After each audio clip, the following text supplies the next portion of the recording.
Hi, I'm Jamie Poisson.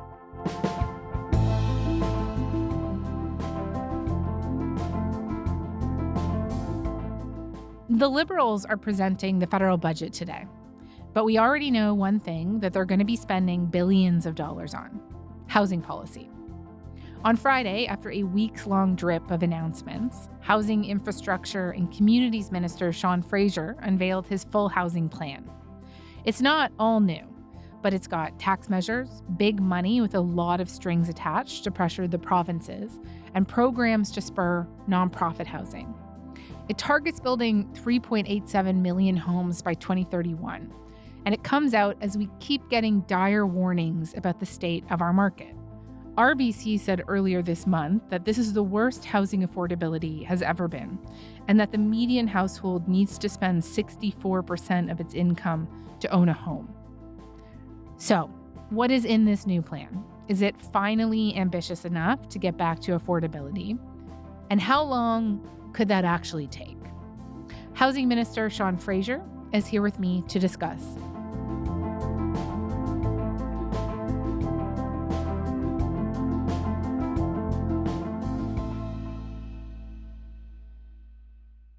Minister Fraser, thank you very much for coming on to Front Burner.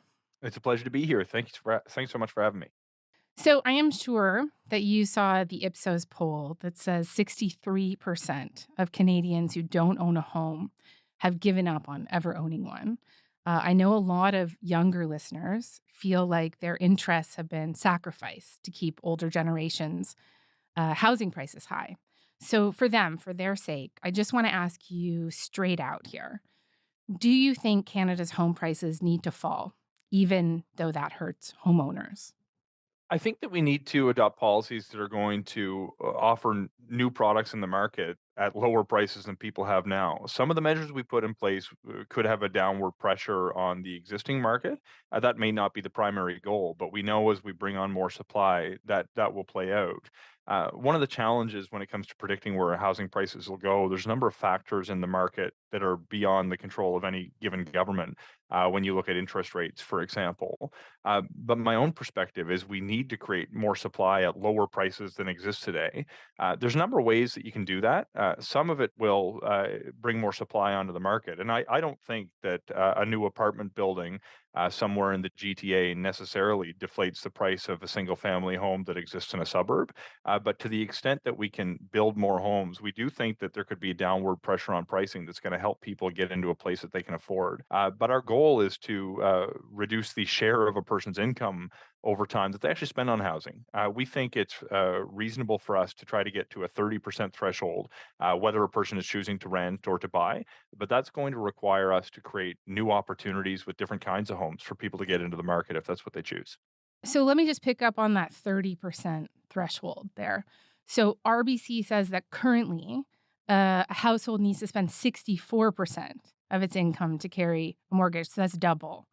So really, how is it possible that you can get to that 30% threshold unless prices come down meaningfully? There's a number of different ways. The first is to recognize that not everyone is wanting to carry a mortgage at every part of their life. A big part of the solution is going to be driving more supply. We got to build more homes, including more rental supply. And that actually does a couple of things. One, it creates opportunities for people who are happy to rent to be able to find a place that fits within their monthly budget. But when you create those opportunities for more people to go into the rental market, there's fewer people who are seeking to buy homes by going up and getting a mortgage. Now, that's not the whole solution. We also need to address the measures that are going to make it easier to own a home. Part of that is going to be creating an opportunity for more people to be able to save up for that down payment with new tax-free opportunities. Both the First Home Savings Account, which now has more than 750,000 young people have signed up in order to put money away for the down payment, but also changes to the rules around how you can withdraw from an RRSP by stretching out, in addition, the amortization period for people who are getting into that first new home. We can reduce the monthly cost of carrying a mortgage, even though the total value of the principal is the same. There's no silver bullet here. We need to create different opportunities for people to get into different kinds of homes, whether that's to rent or to buy, but we think that we can do it. It's just going to take a lot of work, and it's going to take a little bit of time, but we think the measures that we've released in the plan are going to help us get there.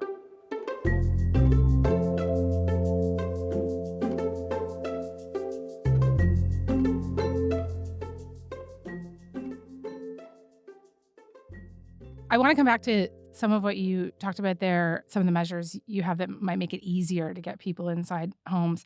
But let's do rentals right now, purpose-built rentals. And my understanding is that purpose-built rentals really plummeted decades ago because it just wasn't profitable for developers.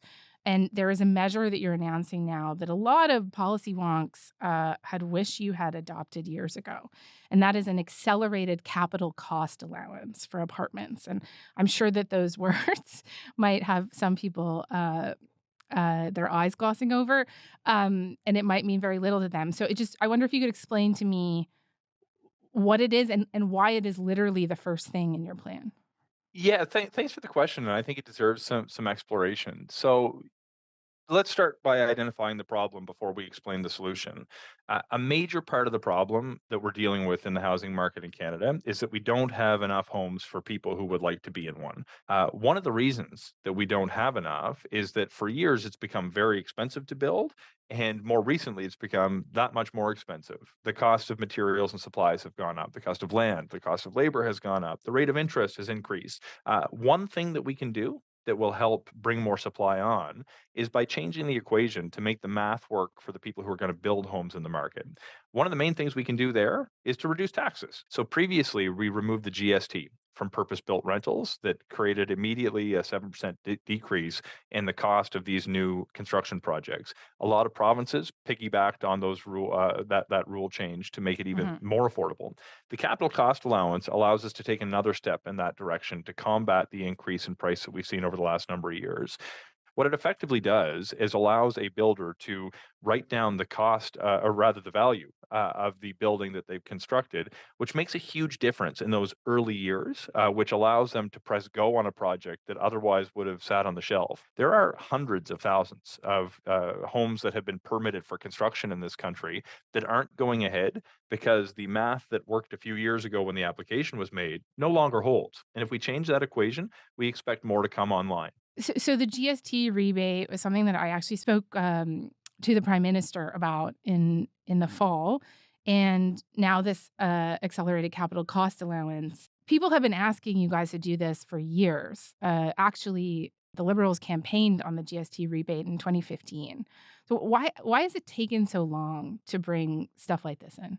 So we looked at in 2017 when we adopted the National Housing Strategy, what policy outcomes were we trying to drive at the particular point in time? And the National Housing Strategy disproportionately focused on more affordable housing for low-income households across Canada, which we still need to focus on, by the way. There was decades of a lack of investment at the federal level to build out the affordable housing supply we needed. But when it came to market housing, what we saw at the time was unique challenges, mostly in Canada's largest urban centres, around apartment construction that could be centrally located and be built quickly. When we actually engaged with the sector at the time, what we heard was low-cost financing that would allow the federal government, through what was then the Rental Construction Financing Initiative, would actually unlock more supply than an across-the-board GST cut. Why not do both, though? Why not do both at the time? We're in Well, such a crisis. at the time when we had campaigned on a series of different commitments and had looked at different financial models for the money that we were going to spend, not just on housing, but across a range of different issues, we wanted to make sure that we were remaining on a responsible fiscal track. At the same time, we met the social priorities that Canadians were telling us were most important. As we've come out of the pandemic in particular, we're seeing the housing crisis impact people across a much broader size of the income spectrum, and not just in big cities, but in small communities in every region of the country. So this is the moment we've decided, despite the fact that it may be primarily the jurisdictional responsibility of other levels of government, we want to play a leadership role. So when we're talking about building more supply, building more homes, you have this $6 billion infrastructure fund. And in order for the provinces and the municipalities to get a lot of the money, they have to do certain things, right? Like basically there are strings attached. So for example, allowing fourplexes, a 3-year freeze on development charges. And a number of provinces have already pushed back on you. Hey, they do not like to be told what to do. Alberta is telling Ottawa to stay out of its backyard. Federal politicians, and the Prime Minister in particular, should do his job and stop trying to do my job. And if these are the right policies to build homes, why not let the provinces adopt them on their own volition? The provinces are not adopting them on their own volition, with the notable exception of British Columbia. So we're going to say, that's fine. We're not going to make you do it. That's clearly a question of your jurisdiction, but we're going to create incentives for you to.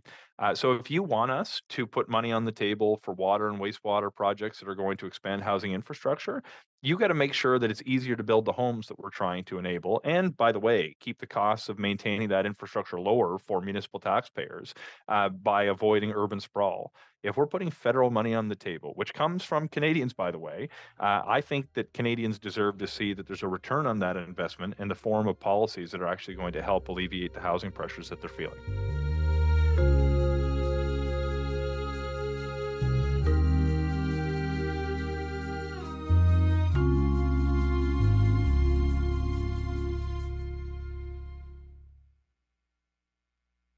You mentioned earlier non-market housing, right? I want to talk about that for a little bit. So we have seen people forced into tent encampments across Canada.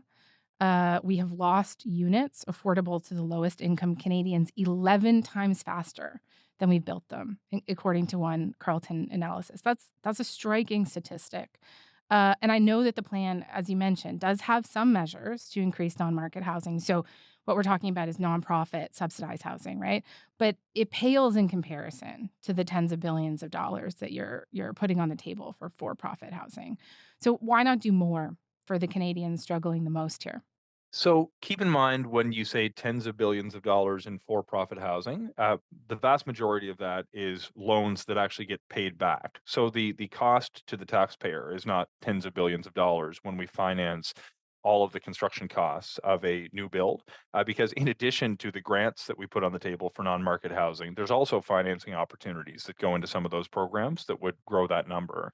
The other part that you've got to understand when you group into that tens of billions figures, you're also dealing with public infrastructure like water and wastewater or transit systems that serve the general public, but do enable more private sector housing. So when you actually look at the comparative investments in private for-profit development, so to speak, the number would be much lower than you've suggested, because so much is paid back and so much goes towards public projects.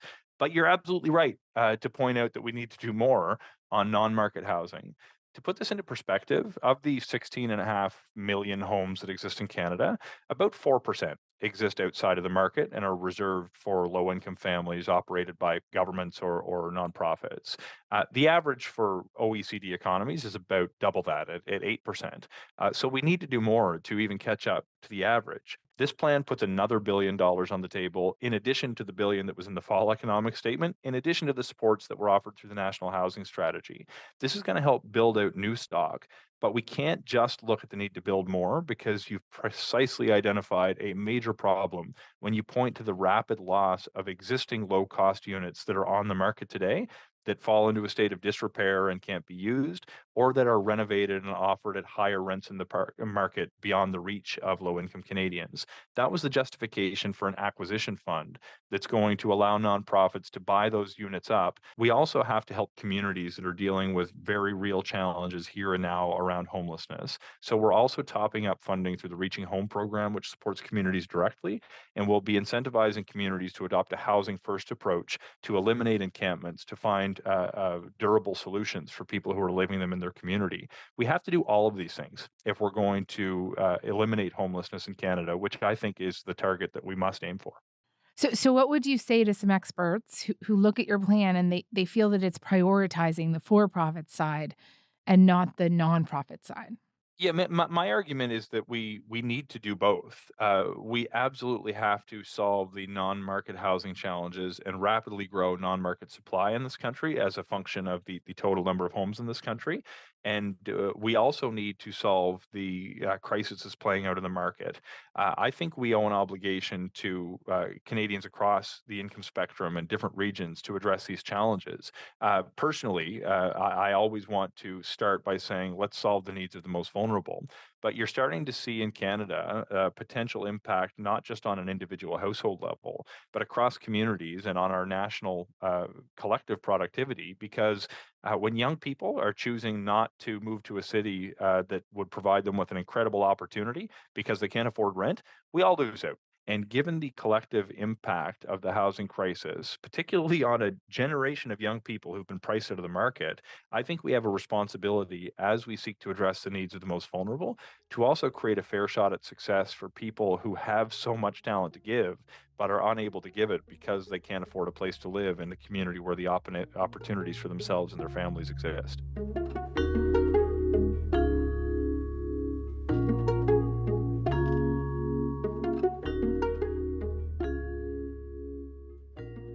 So now I want to move on to some of the measures that you've designed to make it easier to own or rent a home. So you've mentioned 30-year mortgages, allowing first-time home buyers to borrow more from their retirement savings. But I want to talk about your Renters' Bill of Rights, which is a little light on details right now, but it does include a push to make rent payments count towards a credit score. And I wonder if you could just talk to me a little bit more about the mechanics of that, because if my landlord gets to report on whether I'm paying rent on time, doesn't that give them even more power over me? I guess the concern I've heard from some people is that this allows an even greater amount of leverage for landlords. Yeah, and I can provide some comfort in that regard because if you design the policy in a way to achieve that outcome, it could have that impact, but we've made a different choice. We're going to start by doing two very specific things that will create an opportunity for tenants to use their rental history to build credit, but not necessarily disclose the information without their consent to landlords for the same purpose. Right. So the two things that we're going to do is one, we're amending the Canadian Mortgage Charter, which will provide recourse through financial institutions by allowing people to understand this is something that they can actually ask for. So somebody who's dealing with their financial institution can say, I would like this information reported to my credit bureau for the purpose of building my credit score. The second one, which I actually think is going to be where the real difference is made, is by embracing consumer-directed finance, or open banking, as some people call it. This will allow someone to use services provided by a fintech. There's actually a great Canadian example called Borrowell who does this very thing right now, but has difficulty actually implementing on a wide scale basis because of some of the rules that make it difficult. By embracing consumer directed finance, we're going to allow people to make the decision to say, I would like you to report this to my credit bureau, and very easily and automatically, information about the withdrawals from your account tied to rent will be reported to your credit bureau and help grow your credit score. So to start out, this is something that we're doing that will enable renters to have their credit rental history go towards their credit should they choose, but it's not something that will happen automatically without a person's consent. In the Bill of Tenant Rights, there's also a part where you want the price history of apartments to be revealed. So I guess ostensibly tenants can negotiate price. Minister, is that how you think rent is working in this market? Like, do you really think that tenants get to negotiate their rents right now? Like, does it matter? It does matter. And the reason it matters is because we're not always going to be dealing with such a supply gap that exists today. Look, I will recognize we are not where we need to be as of yet, and we need to do more to correct the imbalance between supply and demand, which is empowering the landlord in that relationship as compared to the tenant. As we do more to address the supply gap, transparency in pricing history is going to put renters in a better position. Now, this is not the only thing that we need to do. We also need to establish a floor of protections under people by negotiating with provinces what specific recourse tenants can have in the event something should go wrong with their landlord. But transparency of information in markets makes them more efficient. And when we correct, and as we get closer to correcting the supply gap, the transparency in pricing history is going to put renters in a better position than they are currently.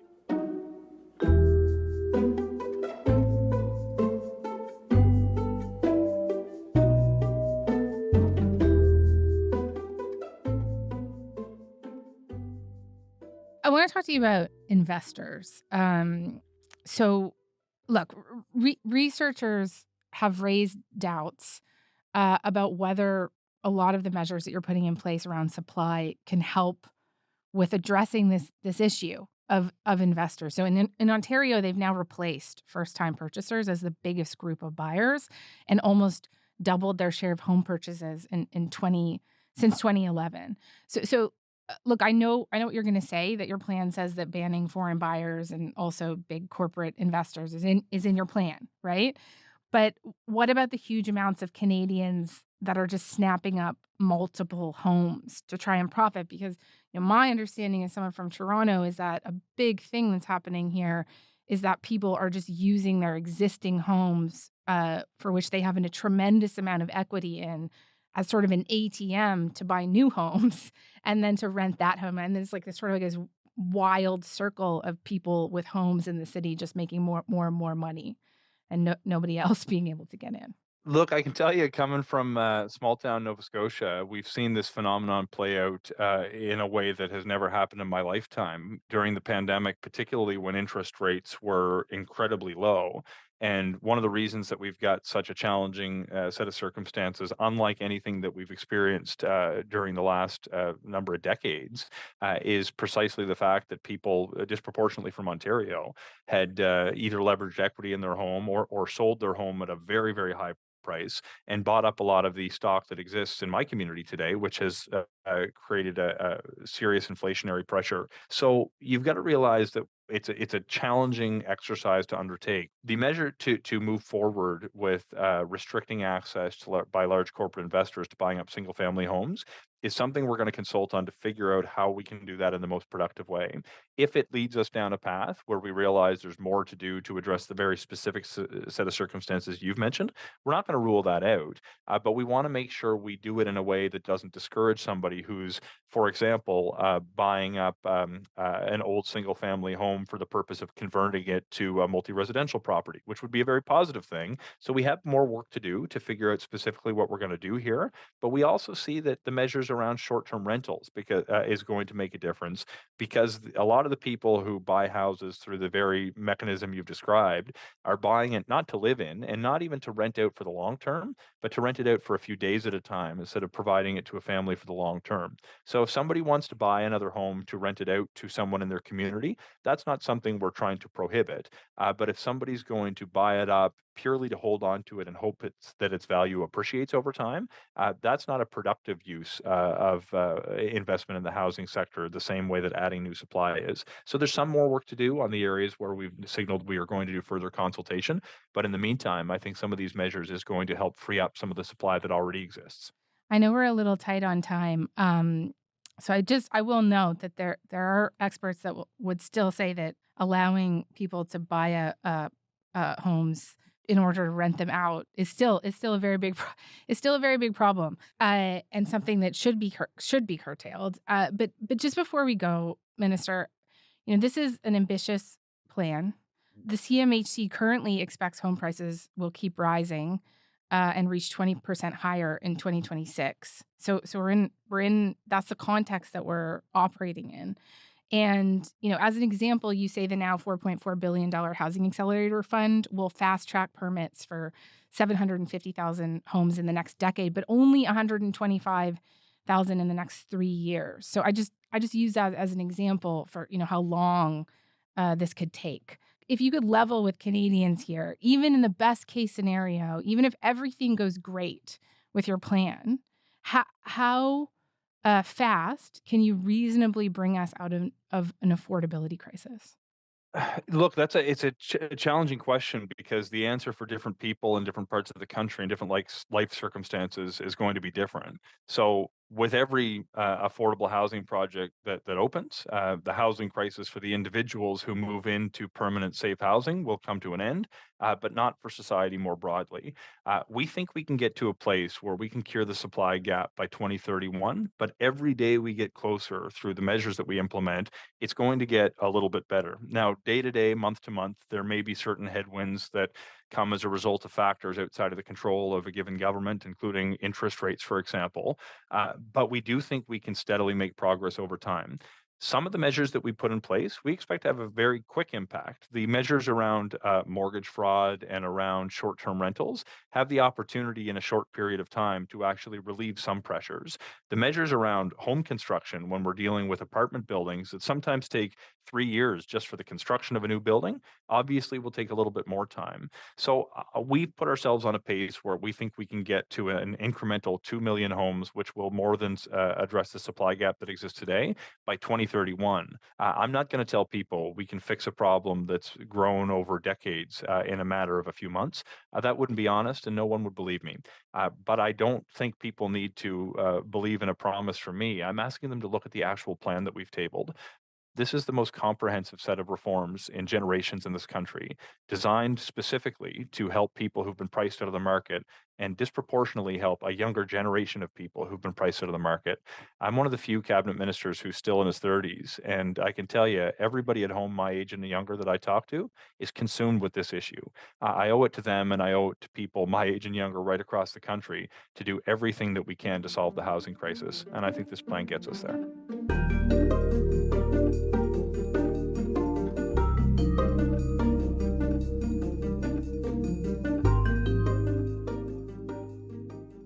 So, although I think we're pretty similar in age, and everyone that I'm around is consumed with this issue as well. So, if you don't mind, I'll ask one final question before we go.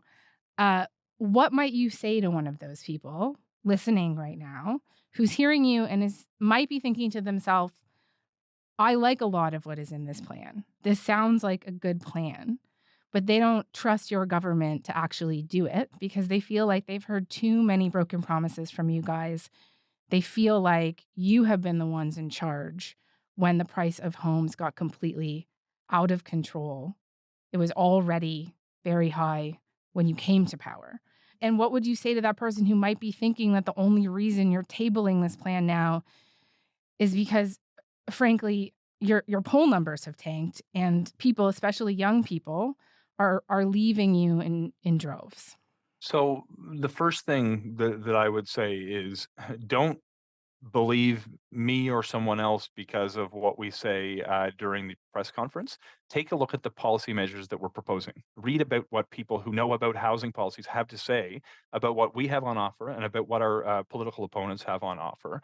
And you'll find that there is one party who's actually tabled a plan that has the potential to solve the housing crisis, and it was released on Friday.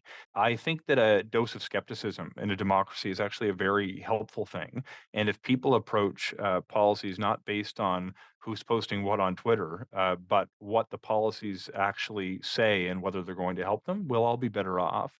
But finally, this is not an academic concept for me. There are friends of mine and family members of mine who are struggling with very real housing challenges. I want to help them as much as I want to help everyone in this country, and I believe when we do, it'll make a difference. There's people who are close to me that have been told just months after they had their fourth baby that their rent is being increased by $1,200 because their landlords need to refinance the mortgage. Instead of taking time to be with their newest child, they're talking about going back to work full time so they can afford to keep a roof over the heads of their kids. There are people I have grown up with my entire life who had extraordinary potential, who ran into challenges with mental health and addictions, who have spent time living in and out of encampments. And they deserve to be treated like human beings with dignity and respect, not as political problems to be solved.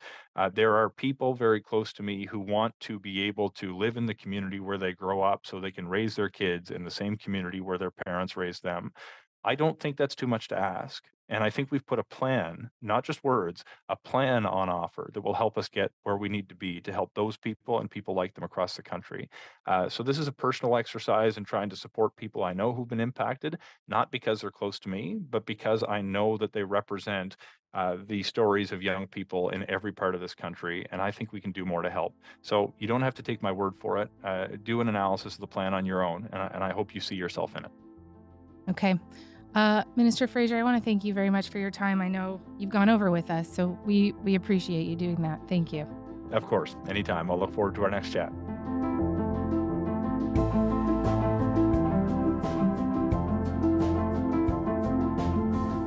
All right, that is all for today. I'm Jamie Poisson. Thanks so much for listening. Talk to you tomorrow.